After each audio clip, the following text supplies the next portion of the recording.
नमस्कार दोस्तों, स्वागत है आप सभी का आपके अपने चैनल नॉलेज ट्वीट्स पर। तो चलिए देखते हैं आज का वीडियो। आज के वीडियो में हम नेशनल एजुकेशन पॉलिसी 2020 को डिस्कस करने वाले हैं। कुछ दिन पहले ही हम लोगों ने चैनल पे अनाउंस किया था कि 66 का जो मेंस होने वाला है मार्च में, उसके लिए हम लोग मेंस आंसर राइटिंग प्रैक्टिस करेंगे आपसे। तो इसी इनिशिएटिव को कैरी फॉरवर्ड करते हुए हम आज का जो टॉपिक है वो नेशनल एजुकेशन पॉलिसी को डिस्कस करेंगे और उसके बाद आपको लास्ट में या फिर चैनल पे एक क्वेश्चन पोस्ट कर दिया जाएगा और जो भी आप समझे हैं इस चैप्टर को लेके या फिर पहले भी आपका कोई पहले भी आप अगर इसके बारे में जानते थे तो आप उस सब चीज़ों को मिला के आप लिख सकते हैं और रिव्यू के लिए सेंड कर सकते हैं हमारे चैनल पे। चैनल का जो लिंक है वो यहाँ पे आपको कमेंट बॉक्स में डिस्क्रिप्शन बॉक्स में आपको मिल जाएगा, वहाँ से आप कनेक्ट होके आंसर रिव्यू करवा सकते हैं। ठीक है, तो आज का जो आंसर है क्योंकि हम लोग बीपीएससी मेंस के लिए लिखने वाले हैं आंसर राइटिंग, तो इसमें क्या होता है कि 38 मार्क्स के लिए क्वेश्चन पूछेगा। ठीक है, तो इसमें आपको बहुत कुछ लिखना है, लेकिन इसका ये मतलब नहीं कि कुछ भी किसी भी तरीके से लिख देना है। एक प्रॉपर जो स्ट्रक्चर होता है उसको फॉलो करते हुए या फिर क्योंकि 38 मार्क्स का है तो एक स्ट्रक्चर भी फॉलो होना है उसमें। कहीं पे अगर टाइमलाइन की ज़रूरत है तो टाइमलाइन भी आपको बताना है और कहीं पे आपको जैसे कि डायग्रामेटिक रिप्रेजेंटेशन से या फिर फ्लो चार्ट से आपको बताना है कि ऐसे कैसे डेवलपमेंट हो रहा था। जैसे कि ये एजुकेशन पॉलिसी है ना, तो ये तो विद द टाइम्स चेंज होते रहता है। जो पिछले लाइक जब इंडिपेंडेंट हुआ था इंडिया, उस टाइम की जो पॉलिसीज थे और उसके बाद जैसे ये जो नेशनल एजुकेशन पॉलिसी है ये 3rd एजुकेशन पॉलिसी है हमारा, तो इसका मतलब चेंजेस आ रहे थे, तो वो जो डेवलपमेंट्स है तो उसको आपको फ्लो चार्ट में आपको शो करना है। तो उसी तरीके से हम लोग समझेंगे टॉपिक को और फिर लिखने की कोशिश करेंगे। ठीक है, तो सबसे पहले हम लोग क्या करेंगे, इंट्रोडक्शन देखेंगे, फिर हम लोग देखेंगे हिस्ट्री में बैकग्राउंड को समझेंगे, जैसे कि कैसे डेवलपमेंट हो रहा था ये जो एजुकेशन है इसका डेवलपमेंट या फिर पॉलिसी या फिर कैसे कमीशन बैठ रहे थे और क्या अपना रिकमेंडेशंस दे रहे थे, ये सब। उसके बाद हम लोग प्रोविजंस देखेंगे कि क्या प्रोविजंस हैं नेशनल एजुकेशन पॉलिसी 2020 के, क्या प्रोविजंस हैं, मतलब कि फीचर क्या है, जनरल फीचर्स क्या है, ये देखेंगे हम। और उसके बाद हम लोग देखेंगे प्रोज और कॉन्स, मतलब कि इसमें क्या अच्छाई है और क्या बुराई है, क्योंकि जनरली ऐसे ही क्वेश्चन पूछेगा कि नेशनल एजुकेशन पॉलिसी 2020 है क्या, इसके प्रोविजंस क्या है, फीचर्स क्या है, सैलिएंट फीचर्स क्या है, और लास्टली ये आपको कैसा, मतलब आपके ओपिनियन में अच्छा है या बुरा है या क्या है, जो भी। या फिर लास्ट में, या फिर क्योंकि हम लोग बीपीएससी मेंस दे रहे हैं तो यहाँ पे एक ही क्वेश्चन ये भी पूछ सकता है कि बिहार में जो एजुकेशन का डेवलपमेंट करना है तो ये कितना प्रभाव, मतलब इम्पैक्टफुल होगा और इसके जो फीचर्स हैं बिहार में कैसे हम लोग इम्प्लीमेंट कर सकते हैं। ठीक है, वो सब भी पूछ सकता है।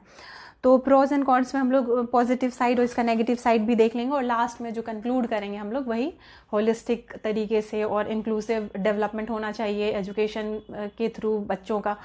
ठीक है, तो ये सब करके हम लोग कंक्लूड करेंगे। ठीक है, तो चलिए बिना किसी देरी के स्टार्ट करते हैं आज का लेसन। Let's begin. ठीक है, तो चलिए अब स्टार्ट करते हैं आज का जो एजुकेशन पॉलिसी है, नेशनल एजुकेशन पॉलिसी 2020, इसको हम स्टार्ट करते हैं।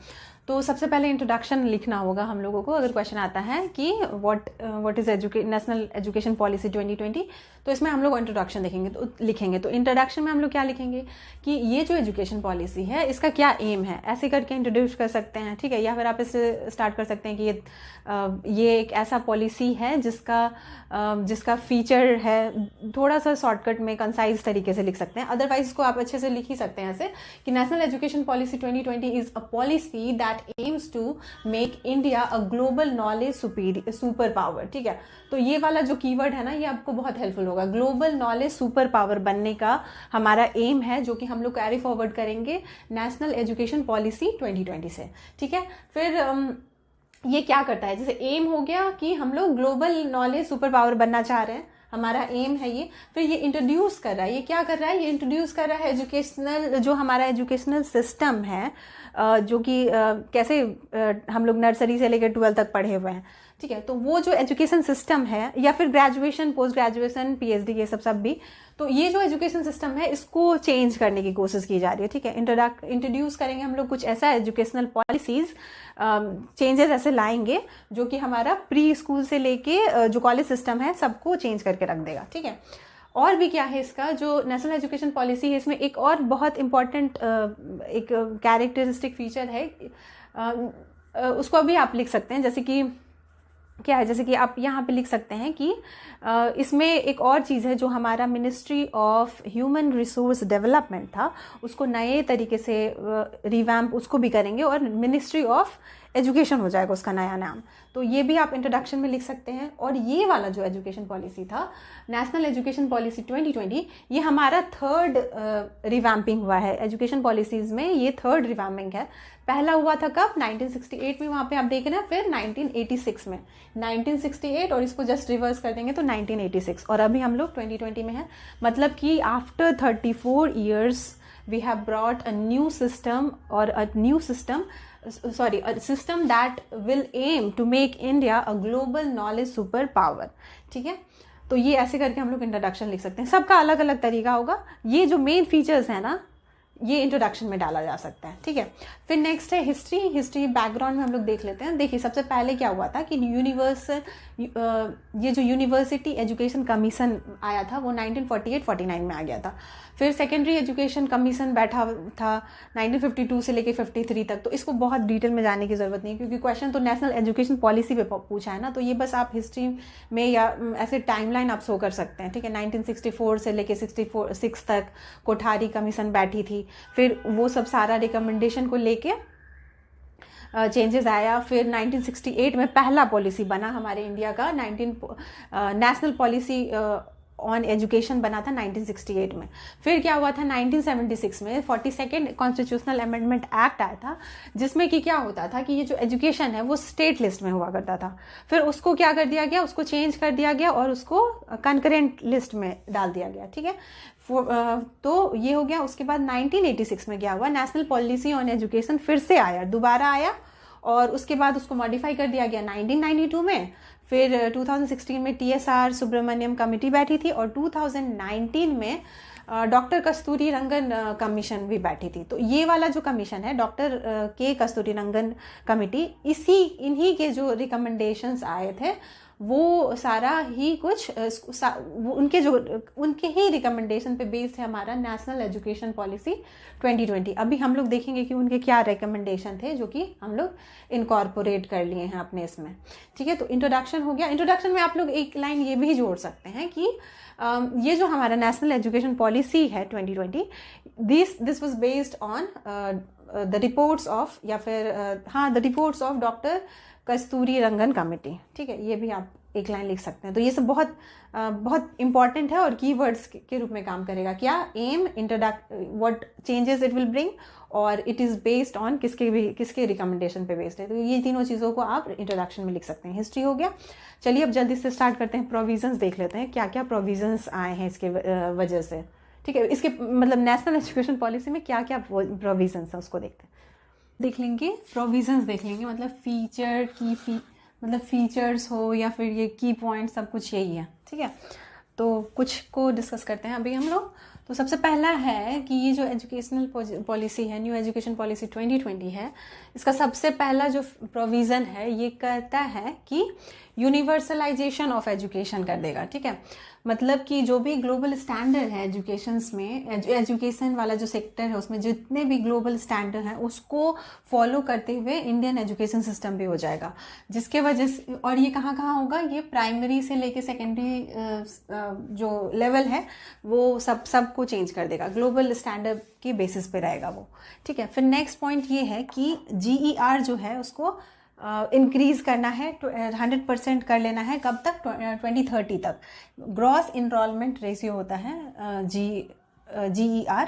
ठीक है, तो अभी जो प्रेजेंटली है हमारा 2020 अभी हमारा चल रहा है ना, तो अभी के हिसाब से हमारा जो GER है वो है 26.3%। ठीक है, ग्रॉस इनरोलमेंट रेशियो जो है हमारा वो 26.3% है।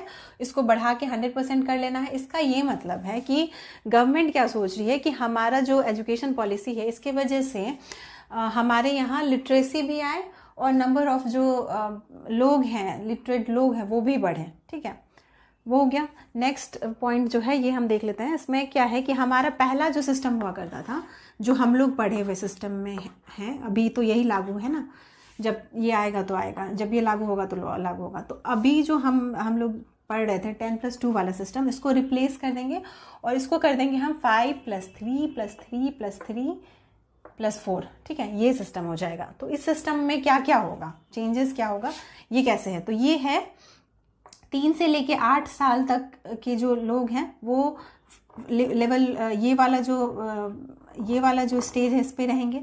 फिर 8 से 11 साल वाले +3 वाले स्टेज पर रहेंगे। फिर ये 3 वाले स्टेज पर रहेंगे, 11 से 14 वाले। और लास्टली 4 वाला जो स्टेज है, लास्ट स्टेज जो है वो है 14 से लेके 18 ईयर्स के लिए, ठीक है। तो अब इसका ये जो कैटेगराइजेशन हुआ है ना, ये लर्निंग एबिलिटी के हिसाब से हुआ है कि कैसे कैसे धीरे धीरे लर्निंग एबिलिटी जो है वो बढ़ाया जाए, ठीक है। कॉम्पिटेंसी जो है लोगों बच्चों में वो कैसे बढ़ाया जाए। तो सबसे पहले जो है, अभी क्या होता था कि बहुत जगह क्या, कुछ लोग ही ऐसे थे कि 2.5 साल से बच्चा जा रहा है किड जी में जा रहा है, या फिर कोई प्ले स्कूल में जा रहा है, ये यूनिवर्सल सिस्टम नहीं था। बट अब यूनिवर्सलाइज्ड सिस्टम हो जाएगा एजुकेशन में। तो सारे बच्चों को क्लास मतलब जैसे कि वो 3 साल के हो जाते हैं उनको भेजा जाएगा प्ले स्कूल, आंगनवाड़ी का जो प्ले स्कूल होता है उसमें भेजा जाएगा। अब ये नहीं है कि 3 साल के बच्चे हुए और उसको पढ़ने के लिए भेज दिया गया। वहाँ पे वो क्या करेंगे, वो सिर्फ एक्टिविटी करेंगे, वो सिर्फ खेलेंगे, ठीक है। खेल खेल के वो लोग सीखने की कोशिश करेंगे।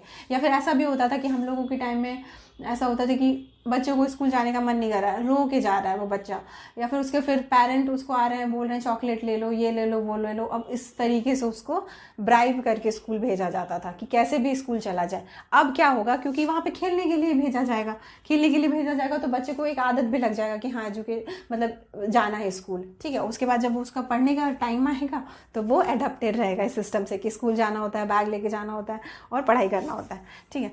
तो ये हो जाएगा 3 से 8 तक। उसके बाद क्या होगा, 8 से 11 साल के एज में इन लोगों को ऐसे सिस्टम से पढ़ाया जाएगा कि वो लोग डिस्कवर करें, खुद से डिस्कवर करें। फिर इंटरैक्टिव तरीके से पढ़ाई होगा ताकि वो एक तो एक्सप्लोर भी करें, उनका माइंड खुद से खुलने लगे और एक्सप्लोर करने लगे और इंटरेक्ट भी करें अपनी टीचर्स के साथ और कुछ गेन हो जाए उनका फिर, ठीक है। फिर 11 से लेके 14 जो एज होगा +3 सिस्टम लेवल पे, उसमें क्या होगा, एक्सपीरियंशियल लर्निंग करेंगे हम लोग साइंस में, आर्ट्स में, ह्यूमैनिटीज़ में या फिर सोशल साइंसेज में। तो ये एक्सपीरियंस के थ्रू लर्न करने की कोशिश करेंगे हम लोग, जो भी जितने भी स्ट्रीम्स हैं। ये पूरा ऐसे डिमार्केटेड नहीं रहेगा, लेकिन जो भी है वही कंसिडर कर सकते हैं हम लोग, science, arts, humanity, social science. Last वाला जो लेवल है इसमें क्या होगा कि मल्टी डिसिप्लिनरी सिस्टम हो जाएगा ये, ठीक है। क्रिटिकल थिंकिंग हम लोग डेवलप कराएंगे, मतलब एजुकेशन सिस्टम जो है वो क्रिटिकल थिंकिंग डेवलप कराएगा बच्चे में, ठीक है। एज भी हो जाएगा 14 से लेके 18 तक का, तो इसमें तो हो ही सकता है क्रिटिकली थिंकिंग। और लेकिन इसमें एक चीज़ और एडवांटेजियस पॉइंट ये हो गया कि चॉइस ऑफ सब्जेक्ट, ठीक है। तो ये प्रोज में आप मतलब अब देखिए यहाँ से आपको प्रोज वोज भी निकलने लगेगा, प्रोज कौन सी यहीं पे निकलने लगेगा। तो यहाँ पे एक जो चॉइस ऑफ सब्जेक्ट है वो बहुत बड़ा बेनिफिट हो जाता है, क्योंकि हम लोग अपने टाइम में भी देखे थे कि जो सब्जेक्ट में पढ़ने का मन नहीं है, क्योंकि हमारा साइंस है तो फिजिक्स, केमिस्ट्री, बायोलॉजी ये पढ़ना ही होगा, साइंस अगर हम लोग पढ़ रहे हैं तो। जबकि फिजिक्स में मार्क्स नहीं आ रहे हैं तो इसको चेंज नहीं कर सकते। लेकिन अब ऐसा होगा कि जिस सब्जेक्ट में आपको इंटरेस्ट है वो आप ले सकते हैं। म्यूज़िक भी अगर आपको पढ़ना है, या फिर आपको इंडियन पॉलिटी में इंटरेस्ट आ रहा है, या हिस्ट्री, इंडिया की हिस्ट्री जानने में इंटरेस्ट आ रहा है, और थोड़ा सा आपको बायोलॉजी भी डिस्कवर, मतलब ये सब बायोलॉजिकल फैक्ट्स भी चाहिए आपको पढ़ना है, तो आप इसको अब क्या होगा, आपके जो एजुकेशन सिस्टम में नए जो बच्चे पढ़ाई करेंगे वो अपने हिसाब से सब्जेक्ट चूज कर सकते हैं। तो ये बहुत बड़ा प्रोज ये हो गया, ठीक है, एडवांटेजियस पॉइंट हो गया, मेरिट हो गया।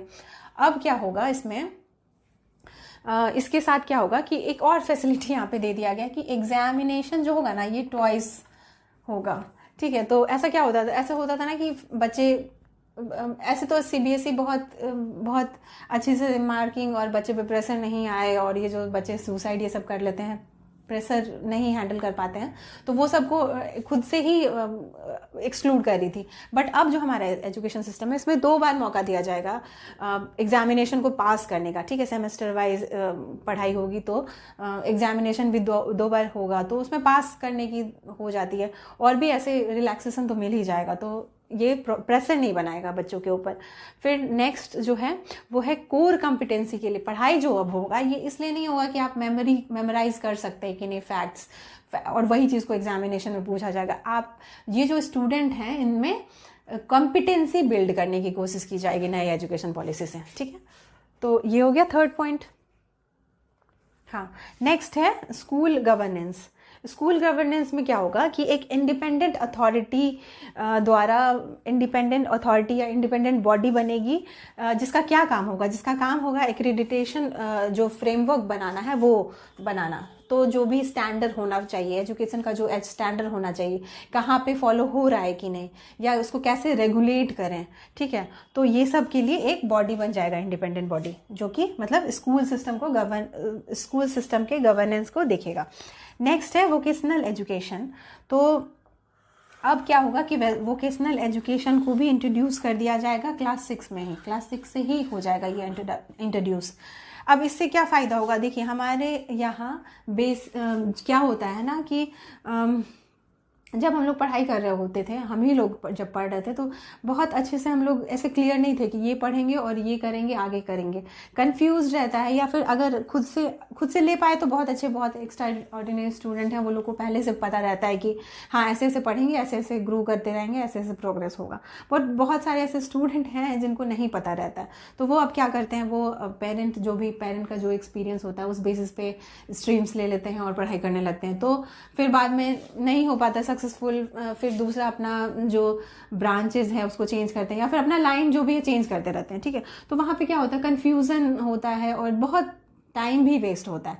अब क्या किया जाएगा कि वोकेशनल एजुकेशन भी दिया जाएगा। अगर बाय द वे जब कोई स्टूडेंट अगर नहीं समझ पाया कि क्या करना है, तो एक तरीके से तो वो जॉब स्किल्स वाला ट्रेनिंग उसके पास होगा ही। जो डिमांड है आज के टाइम में, जो भी जॉब का डिमांड होगा उस हिसाब से उसको कोडिंग करवाई जाएगी, टेक्नोलॉजी जो भी एडवांसमेंट होगा तो उस हिसाब से उसको वहीं क्लास 6 से इंटर्नशिप हो या जॉब ट्रेनिंग हो, इस तरीके से बहुत हैवी लेवल पे नहीं, लेकिन थोड़ा थोड़ा वहाँ पे क्लास 6 से ही ये स्टार्ट हो जाएगा वोकेशनल ट्रेनिंग। तो उसके वजह से क्या होगा, जब स्टूडेंट वहाँ से पास करके निकलता है तो उसके पास रहेगा कि हाँ वहाँ पे जाके हम मतलब जो हम चूज़ किए थे उस हिसाब से हमको जॉब मिल जाएगा और फिर वो सेटल हो जाएगा। ऐसे हम लोग की तरह ऐसे जो बहुत टाइम वेस्ट हो जाता है और फिर बाद में जाके हम लोग सेटल करते हैं, तो वो सब चीज़ अब ख़त्म हो जाएगा। नेक्स्ट क्या है यहाँ पे, हाँ तो ये भी एक प्रोज ही हो गया ना कि आप स्किलिंग कर दे रहे हैं। कैसे स्किलिंग का बहुत सारा गवर्नमेंट स्कीम्स आता है बाद में कि स्किल डेवलप कराएंगे यूथ में, और इसके वजह से क्या होगा, एम्प्लॉयमेंट बढ़ेगा, ये सब। तो ये सब चीज़ गवर्नमेंट पहले ही से करने लगेगी, क्लास 6 से ही करने लगेगी, तो ये एक प्रोज ही हो गया, ठीक है। फिर क्या होगा कि ग्रेड 5 तक रीजनल लैंग्वेज या मदर लैंग्वेज में पढ़ाना है, ठीक है, हिंदी में पढ़ाना है या वहाँ की रीजनल लैंग्वेज में पढ़ाना है। तो इसका ये होगा, इससे ये फ़ायदा होगा कि देखिए, ठीक है। तो अब जो नेक्स्ट पॉइंट है इसमें हम देख रहे हैं कि जीडीपी जो है इसको भी इन्हांस कर दिया जाएगा। जो अभी हमारा जीडीपी है एजुकेशन पे जो खर्चा हो रहा है, तो वो 4.6 है, 4.6% है, और इसको इंक्रीज़ करके 6% कर दिया जाएगा। और फिनलैंड जैसे जो कंट्री है जहाँ पे एजुकेशन सिस्टम बहुत रोबस्ट है, वहाँ पे 7.5-7% ऐसे करके जीडीपी का ये होता है, एक्सपेंडिचर होता है, ठीक है। तो हमारे इंडिया में 6% हो जाना चाहिए according to national education policy 2020। उसके बाद क्या है कि flexible multidisciplinary UG of 3-4 years. तो जो अंडर ग्रेजुएट कोर्सेज होंगे वो मल्टी डिसिप्लिनरी होंगे, बहुत सारे सब्जेक्ट्स आप चूज़ कर सकते हैं। फ्लेक्सिबल होगा, ये अब प्रोज हो जाता है यहाँ पे।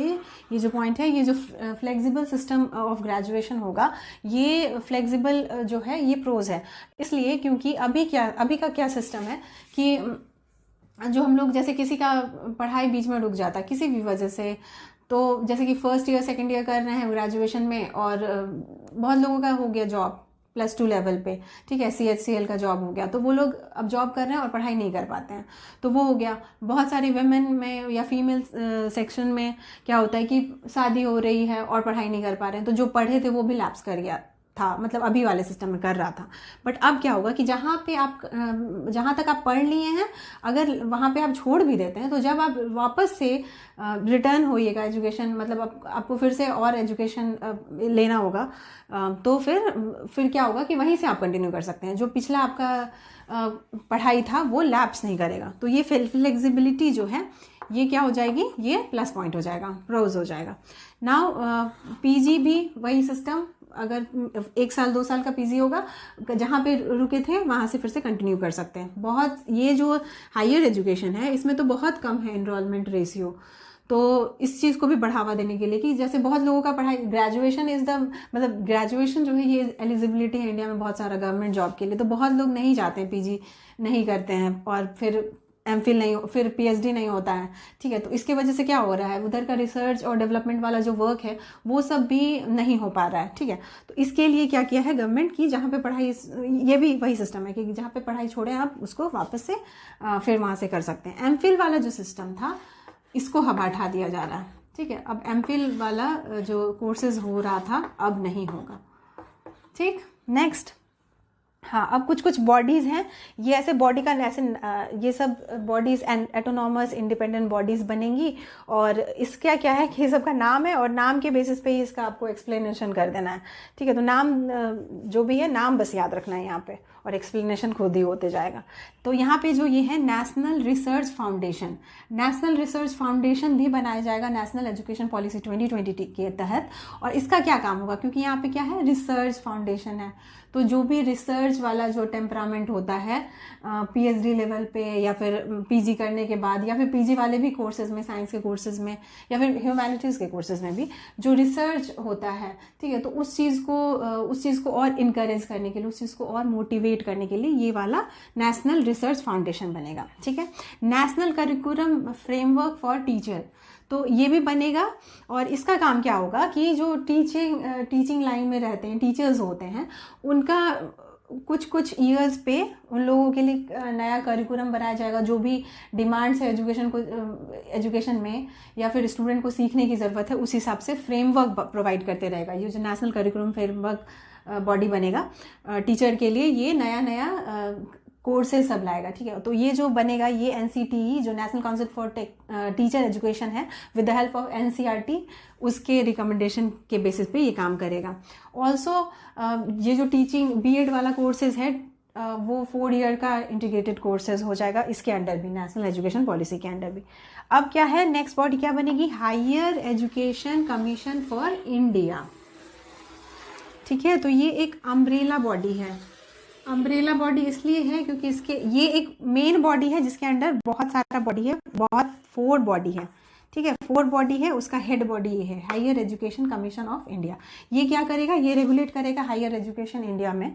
तो इसमें सबसे पहला जो है वो है national higher education regulatory council, ठीक। तो यहाँ पे क्या है, हायर एजुकेशन और रेगुलेटरी, तो इसका क्या काम होगा, हायर एजुकेशन को रेगुलेट करना, ठीक है। किस तरीके से क्या क्या प्रोविजंस लाने चाहिए हायर एजुकेशन में, क्या ग्लोबल डिमांड्स है या क्या ग्लोबल स्टैंडर्ड है, उस हिसाब से ये रेगुलेट करेगा। नेक्स्ट है जनरल एजुकेशन काउंसिल, ठीक है। तो ये क्या देखेगा, इसका ये रेगुलेट करेगा, ये स्टैंडर्ड सेट करेगा, स्टैंडर्ड सेटिंग इसका काम रहेगा, ओके। नेक्स्ट है हायर एजुकेशन ग्रांट कमीशन। तो यहाँ पे ग्रांट वर्ड आ रहा है, इसका ये मतलब हो गया कि ये फंडिंग बॉडी हो जाएगी, ये फंड देखेगा।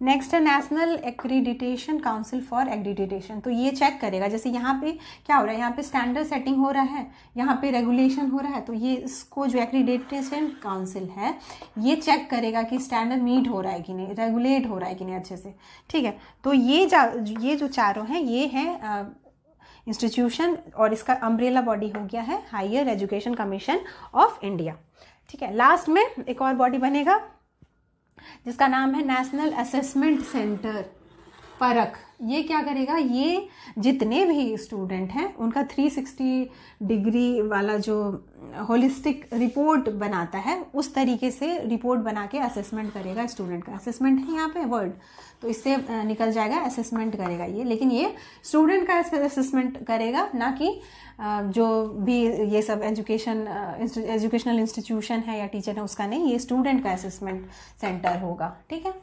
फिर क्या है, फिर 13 में है कि ये foreign university, national education policy जो है ये फॉरेन यूनिवर्सिटी को भी इनवाइट कर रहा है, जो अच्छे टॉप फॉरेन यूनिवर्सिटी है उनको भी इनवाइट करा है कि कैंपसेस में, यहाँ के जो इंडियन कैंपसेस होने वाले हैं उसमें अपना फॉरेन यूनिवर्सिटी का भी ब्रांच यहाँ पे खोल सकता है, ताकि जो यहाँ के स्टूडेंट हैं, बाद में तो जाके बहुत सारे स्टूडेंट हैं ना जो बाहर जाके भी जॉब करते हैं, तो वो स्टैंडर्ड यहाँ भी आ जाएगा, उनके थ्रू ही आ जाएगा। ठीक है, तो इस चीज़ के लिए भी इन्वाइट कर रहा है फॉरेन यूनिवर्सिटी को। फिर नेक्स्ट क्या है, जेंडर इंक्लूजन फंड और स्पेशल एजुकेशन जोन बनेगा जो कि स्टूडेंट फ्रेंडली ही होगा।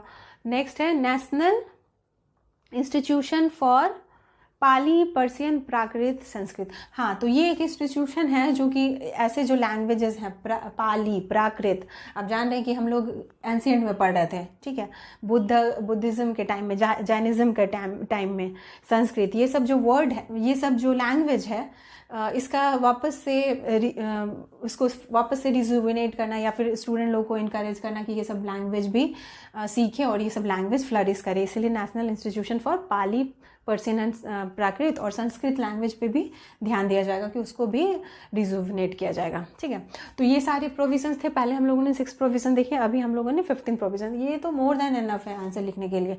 अब क्या होगा कि प्रोज एंड कॉन्स भी यही सब पॉइंट से आ जाएगा, ज़्यादा दिमाग लगाने की ज़रूरत नहीं। और अगर आप लिख सकते हैं, मतलब लिखिए, अभी तो टाइम है एग्जामिनेशन तक, तो आप अच्छे से कलेक्ट भी कर सकते हैं पॉइंट।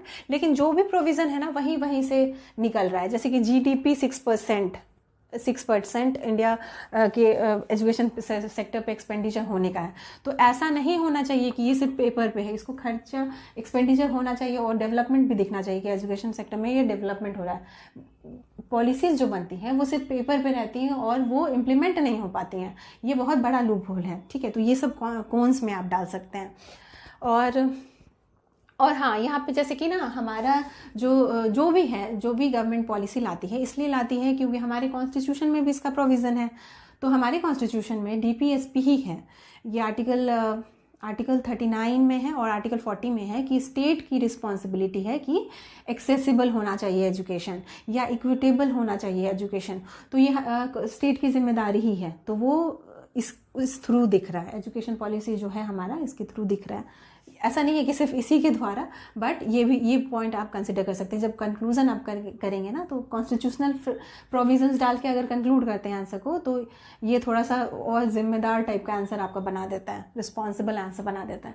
तो वो चीज़ लिख सकते हैं। फिर 1976 में जो इंडियन जो एजुकेशन जो था स्टेट लिस्ट से कॉन्करेंट लिस्ट में आया, तो ये भी कहीं ना कहीं कॉन्स्टिट्यूशनल फीचर्स है, वो आप ऐड कर सकते हैं। फिर ये एजुकेशनल राइट टू एजुकेशन तो एक्ट ही बन गया ना 2009 में, और इसका ये हो गया था कि प्राइमरी एजुकेशन प्रोवाइड करेंगे 6 से लेके 14 ईयर्स तक।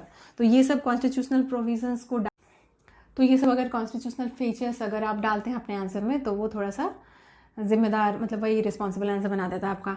तो क्या करना है अब? हाँ, तो क्वेश्चन है आज के लिए, जो क्वेश्चन है वो है what is national education policy 2020, what are its salient features, इसकी विशेषता आपको बतानी है। And then critically analyse the features of national education policy 2020, ये आपको लिखना है और रिव्यू के लिए आपको चैनल पे पोस्ट, मतलब ग्रुप में आपको पोस्ट कर देना है।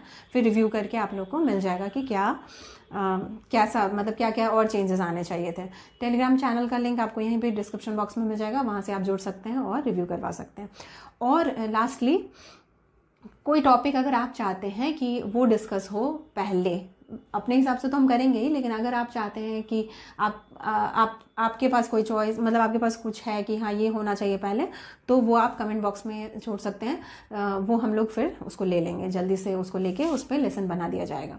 ठीक है, तो यहीं पे वीडियो को क्लोज करते हैं। अगर वीडियो आपको ठीक लगा कि किसी के लिए बेनिफिशियल हो सकता है, इसको ज़रूर से शेयर कर दीजिएगा। चैनल को सब्सक्राइब कर लीजिए और बेल बटन हिट कर दीजिए, ताकि जब भी इंपॉर्टेंट लेसन आए आपको पता चल जाए। ठीक है, यहीं पे क्लोज करते हैं। Thanks for watching.